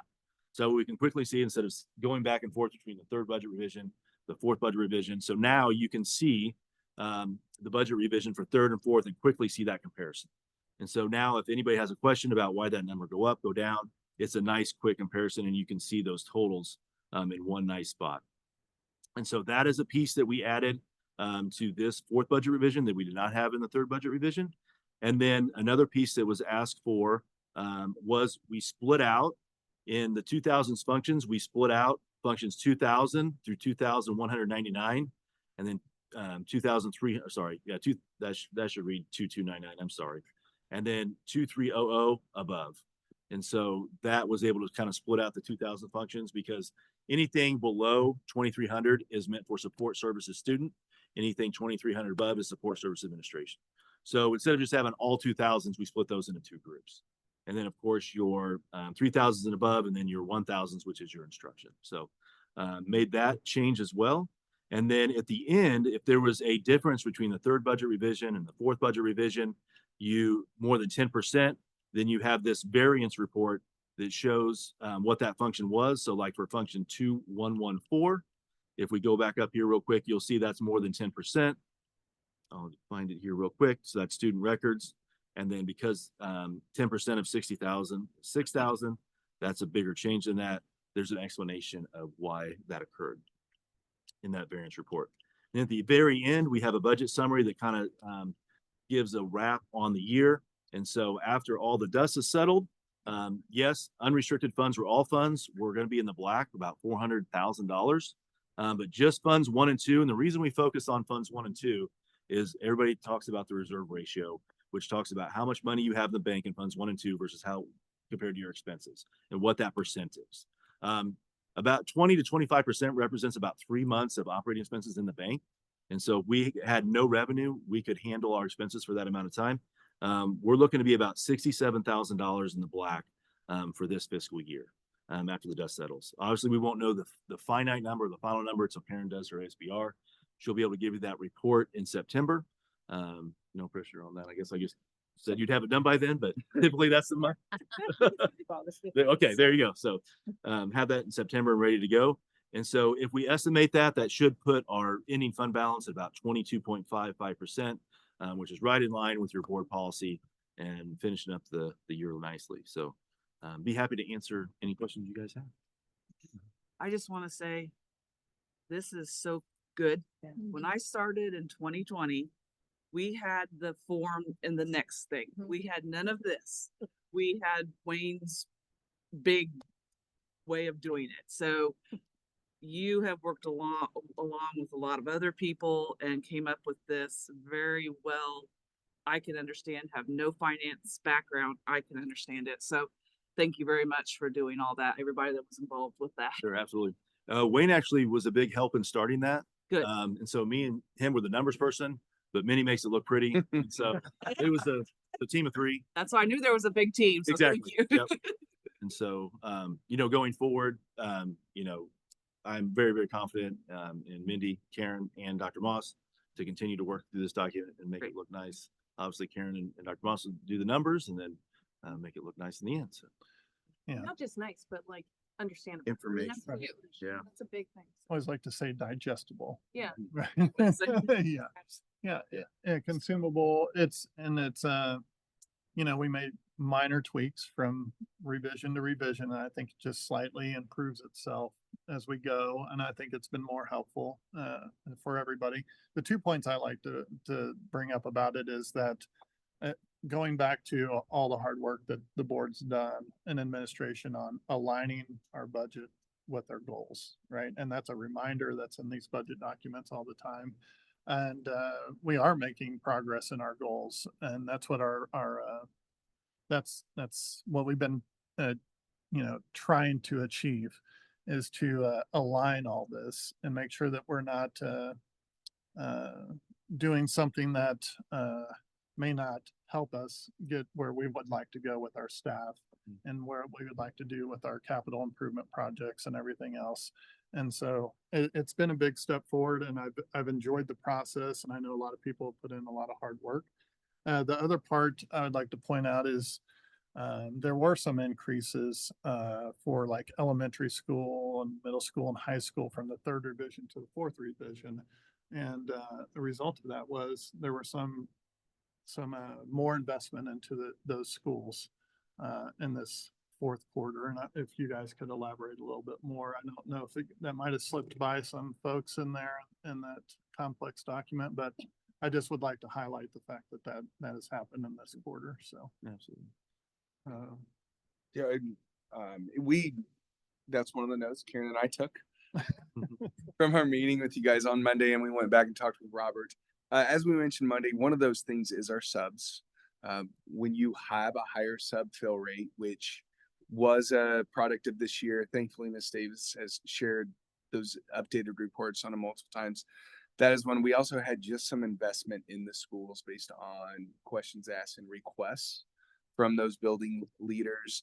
I really think Robert I think it was March is when you went and started visiting with all those building leaders and creating those lists of what can we do, what can't we do. You're going to see some of those results, not only in this budget as you see here, but also in the proposed next year's budget as well, of changing the way we funded before, just based on that feedback and to more align with our work. So the elementary, middle school, and the high school, as you see those increase, matching our goals, is really a response to our building leaders, response to what we heard from staff during our building visits, and just I think is also shown in that staff morale survey as well. A year ago, you presented this budget to us as a preliminary budget, and obviously at that point we had some deficits in there. We climbed and we as a board we took the risk to pass that, and obviously some things went our way that we didn't expect, and that's a big part of it. But not soon after that, we asked you guys to spend even more money unbudgeted, which you guys kept track of. And for us to be where we were last year, obviously for me, it was very uncomfortable seeing a budget, obviously a low percentage deficit, but still a deficit. For us to be 1 year later where we're at today, it's a lot of work. And so, I mean, a lot of hard decisions, a lot of close management, and certainly means a lot to me that we put the trust in you guys to manage that budget, approve a deficit budget, and then come out where we're at today. That means a lot.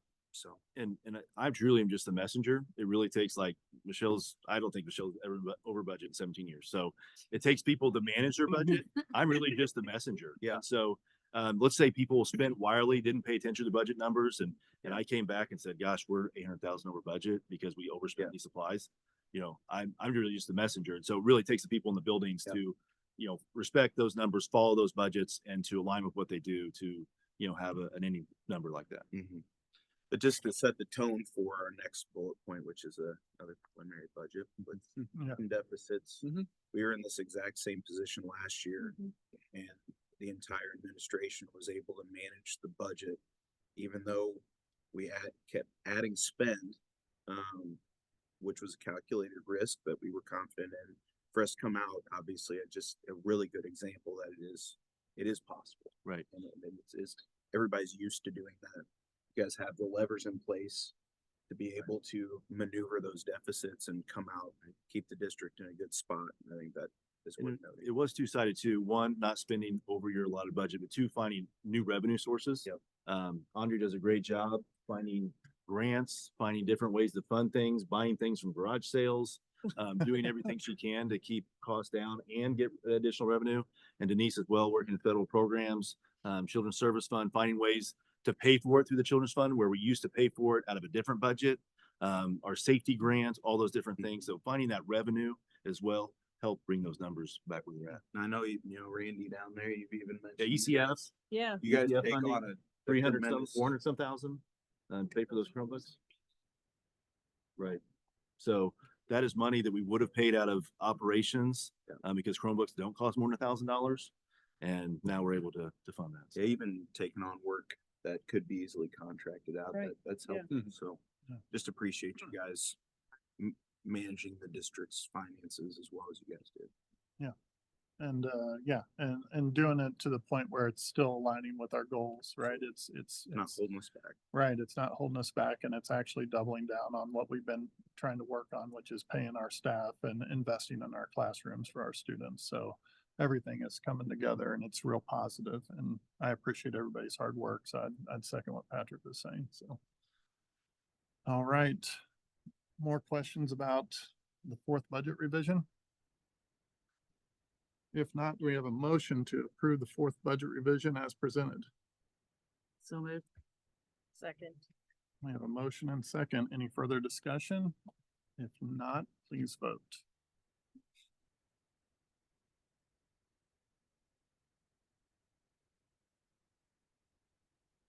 Okay, motion passes. Next up, preliminary budget for FY 25. Yeah. All right. This is where Robert and I talked about passing it from kind of one to the other. So I think we were both going to speak at the same time. And it's good you're comfortable with a negative budget. That's good. A little deficit. Well, I mean, to Patrick's point is, when it was presented last year, it showed a negative Yes. budget, and administration was able to work through it, and we ended up in the positive. I would say so. most years that I saw it. It's Every year I've been on it, the proposed is in the negative, and then we get to where we need to be. So I think, the comfort level is there, and the work that everybody's doing is very good. So without going into the same level of detail as Mr. Hedgecorth, we can come down to page 10, or actually page 11. I apologize. It starts with the word financial. And there you'll see a preview of our reserve ratio balance. A couple things I would like to share. If we rolled back to 2022, 2023, the June meeting, that budget, the estimated ending balance was going to be 22.5. Now there are some things that are built in to this June when you look at 23, 24 that were not built in, but that 22.5 originally that ended up at 24. So we will not truly know the end of this budget until September. There is a chance we've been trending well that 22.5 could come up. One of the things I asked Robert, just as I was learning through this process, I go with him, where does that money go? Like, does it go to a certain fund? And what it does is it goes to your reserves. And so therefore it is that rainy day. That is when you are going to deficit spend. It's just there. So in September, we'll have that clearer picture. And I really appreciate going through this process with Robert, because even though we are adopting a budget today in June, we have no idea what our Platte County numbers are pre-BOE. We don't know what our Clinton BOE numbers are, but that $10,000 we can do fine with. That's how little of Clinton County we have. So a lot of this is truly projected. Our October budget will be our true look at the year. I believe Robert says it goes from estimated to projected is the way to describe it. Today we're in estimation, which many times is used with guesstimation as well. But in that October piece, we will have a much clearer picture, be able to share. We'll have that September count date. We'll be able to share full BOE numbers, as well as any other pieces that we may learn throughout the summer with our other funds that come in. So there you do see a 19.3, as I shared previous month. That's a tough number. It's uncomfortable. We can still make some adjustments between now and October. We will be just fine, I assure you. As you go to our revenue, as you look at our AB, our district tax levelry, and our Prop C, while last year we did have to use the Hancock Amendment to roll back 9 cents, which I believe now at this point we've rolled back 35 cents over the last 6 years. Robert, is that correct? 35 cents over the last 6 years. So we've been very diligent with the funds that our community provides us. The big difference in budget of what we anticipated to where we're at right now is the change in the pilot payment through Golden Plains. We anticipated that first building. We were informed that it was occupied as of January 1. We were later informed it was not, and that is the difference.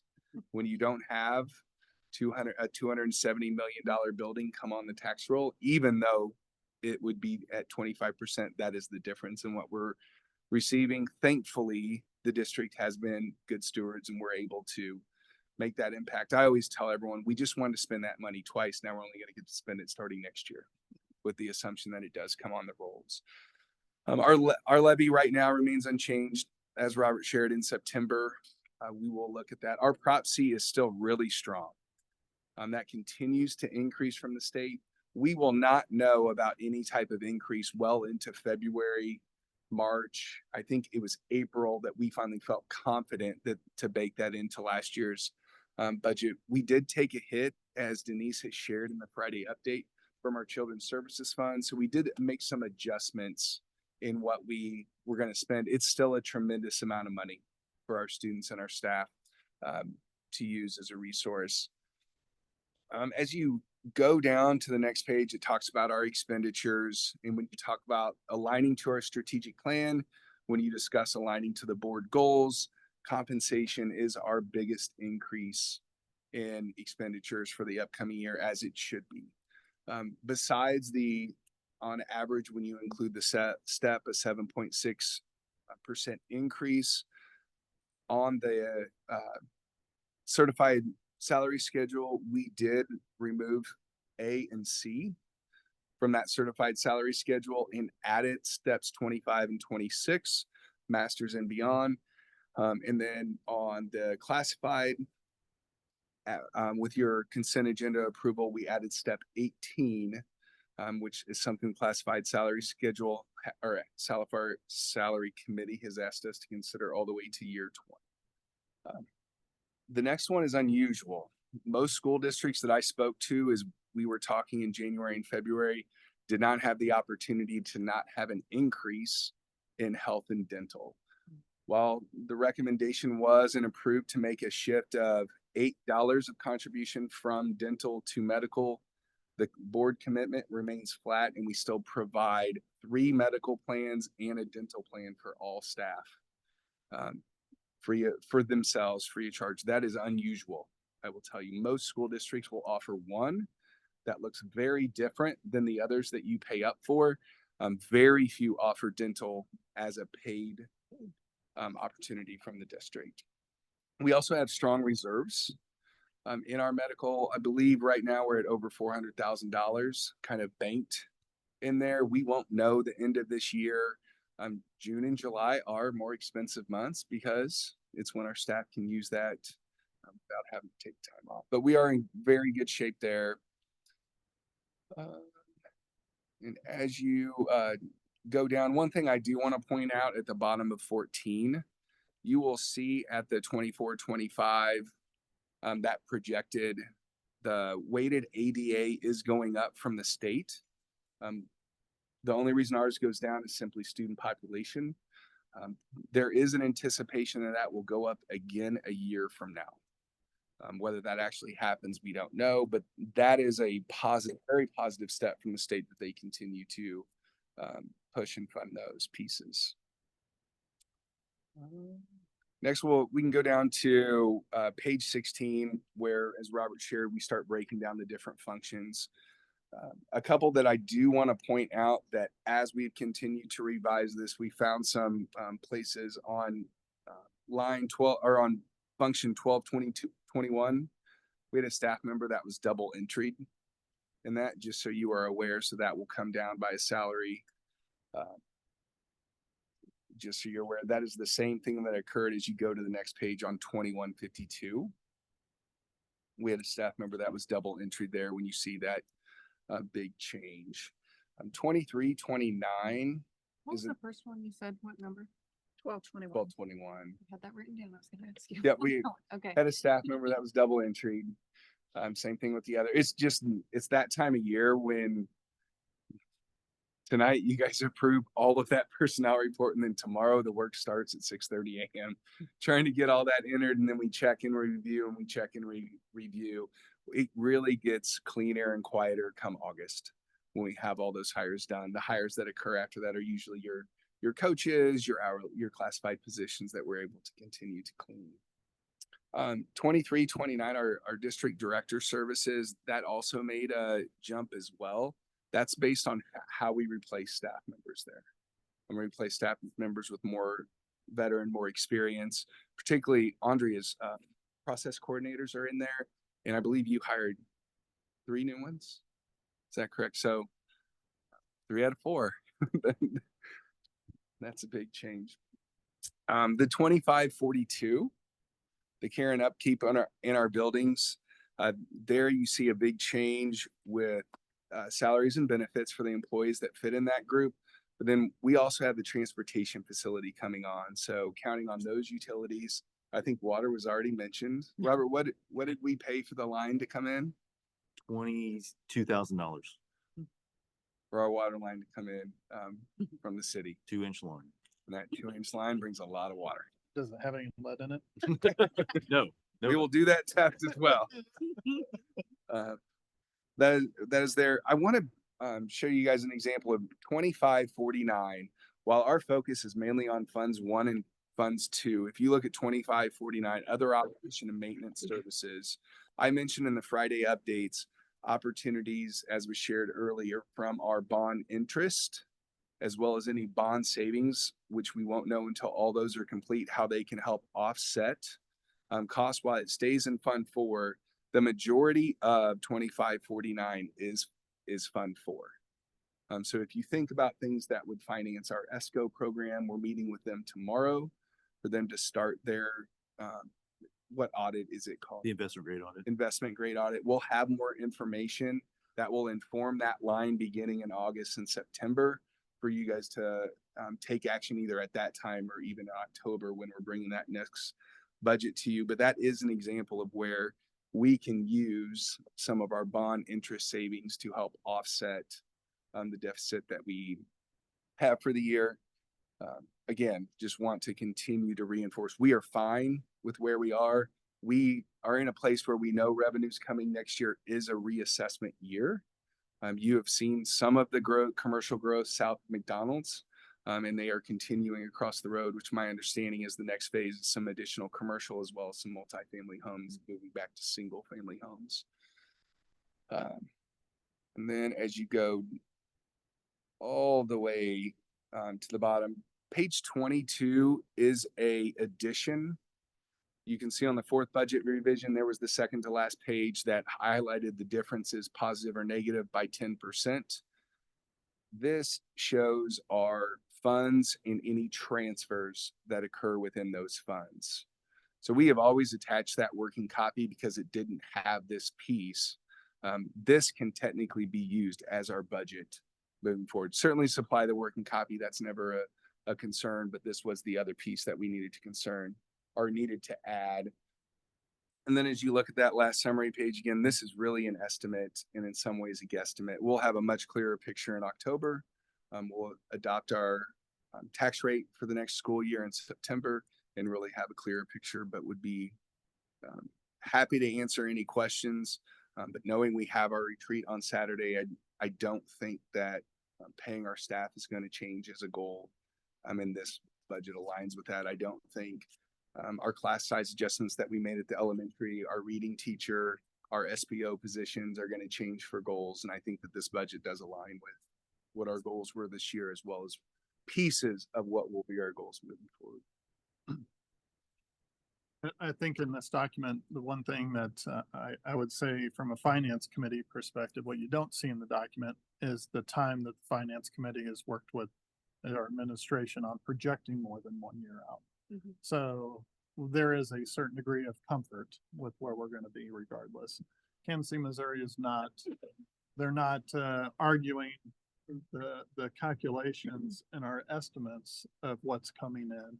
They're just trying to delay it possibly for another 6 months. That's it. That's all that's happening. But yet, when we did our projections, we were looking at 3 to 5 years out. So there's and I would say when we did those exercises, we were very conservative in our estimates, and we look like we're going to be in really good shape regardless. So when you see those reserve numbers and stuff, obviously we know that they typically have come up, but also know that there have been people spending a lot of time projecting multiple years out, and there's a certain degree of comfort that we all have with this. So I did want to share, Robert during his transition has been connecting Karen and I with key people to talk to on an ongoing basis. And we did make that connection, and actually Scott joined me. We went down and talked with the finance department in Kansas City, Missouri on Monday. And we had been communicating with kind of the overall person, but they, as Robert continued to talk, email with them, connected us with the people that will directly be working with the Chapter 100 TIF and pilot that is the metadata center. So I feel like we will continue to have better information every year. We even went over just like, hey, last year we went and talked with Clay County to find, because Kansas City uses Clay County's assessed valuation. So if we continue to talk with them in January, can we put our work in on what our estimates to be? And then in February, send those to you. So maybe in March, we can have this conversation and not have, the surprise we did. But in the same sense, we're making more relationships, we're making better connections. And I truly believe, we always say this will become more predictable. It will. It truly will. And while it's not where we want, 2 years ago, it was $187. This year it was, That's all I've got from it so far. this year was 86,000, and next year Kansas City has confirmed it's roughly $380,000. So we are trending in the right direction.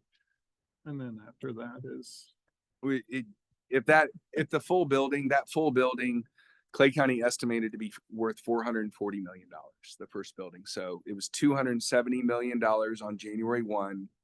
That 270 is 60% of 440. So once that building becomes occupied, that's a $440 million building that will be on the tax rolls for Meta and for our school district. And then Rocky Branch will come on board at some point. Yeah.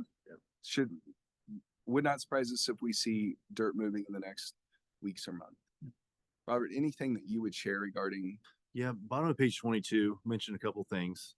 One, you might notice that, well, hey, Robert, we have revenues of like 43 million, but then expenditures of 48 million. That's $5 million difference. Remember, that's $5 million of construction spend. So that's why you see the difference there. And that money is just sitting in the bank earning interest. And so that's why you see that difference in the overall. Then something I'd mention in page 22 as well, we estimate we'll start the year here in about 2 weeks at 7.7 million and then end still over $7 million. So I know everybody gets at the percentages. That is a snapshot on June 30th, but that's still over $7 million in the bank. That's still going to pay bills if something happens and we need to use that fund for something. So I know a lot of times people get caught if it ticks just below a certain percent or that threshold. it is still over $7 million in the bank for Fund 1 and 2. And we also have, just so you know, over $3 million in Fund 4. That's, you know, not part of Fund 1 and 2, but is there if we have a huge insurance claim or hail or something like that. Knock on wood, nothing happens like a lightning strike here at central office. That is there as well for any type of emergency, you know, repairs we need to a building. So overall, we're in a good spot, and our teachers' morale is high because of salaries. So. And just to clarify, when we use the language rollback, we reduced our taxes. Yes. Correct. So Yeah, I we mean, reduced our taxes 3 years. yeah, I'm glad you brought that up, Mark. I mean, as cost of living and taxes and desires from everybody has continued to go up, it is important to note that over the last 5 years, our tax ask from the public has gone down. Mhm. And that's, if there were, I think that's the biggest win with the community that we can display, is that we've been fiscally responsible enough to continually decrease. Obviously, we've had things go our way, but 35 cents is not a small number. And so for us to continually decrease the ask from the community from a tax perspective, I think that's something that needs to be definitely said. You know, when you look at the budget summary, obviously we are going to be passing a deficit budget, which is not uncharted territory.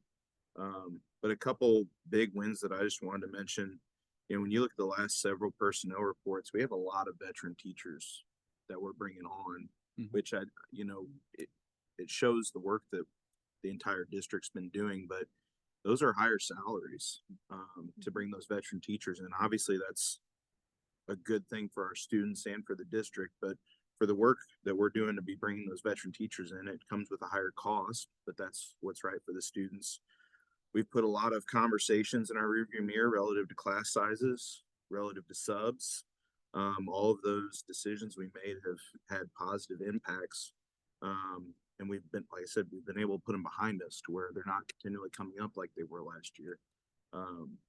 We have a record raise in a non-assessment year. That's important to note. And for that deficit to have accomplished all of those things, and that deficit to really be very reasonable, I think is very important to note. And then the last thing I mentioned, as you pointed out at graduation, we had a record class graduate, and for our enrollment to not have a similar dip of that class leaving is important to note. You look on page 10, our K through 6 enrollment is climbing, which is really important because those kids will be here for 12 years, you know, if we can keep them. So our enrollment's headed in the right direction. We're into a reassessment year. We've decreased taxes and we've accomplished a lot of financial goals, and to be in the position we're in now is really good. Building trust with staff and in our community. So when these funds do come in, these big amounts, we're able to listen and collaborate together and build some really awesome facilities. Yeah, and if we're able to attract veteran teachers from neighboring districts, obviously that will continue to roll into attracting families from neighboring districts, which will bring students and increase our enrollment. So great. Any other comments? Okay, do we have a motion to approve fiscal year 25 preliminary budget as presented? So moved. Second. Have a motion and second. Any further discussion? If not, please vote.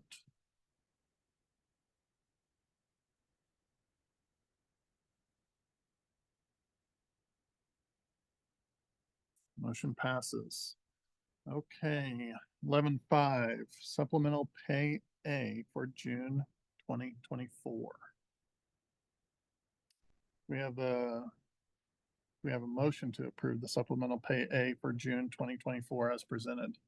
Second. We have a motion and a second. Do we have any discussion? Is that Brooke and Susan? Yes. Yes. And note that Whitney will abstain. Yep.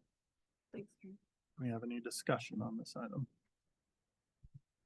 If not, please vote.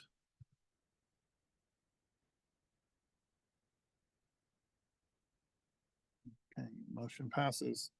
11.6 supplemental pay C for June 2024. We have a motion to approve the supplemental pay C for June 2024 as presented. So moved. Second. We have a motion and a second. Do we have any discussion? And Johanna will. Okay. If not, please vote. It's not 9 o'clock yet.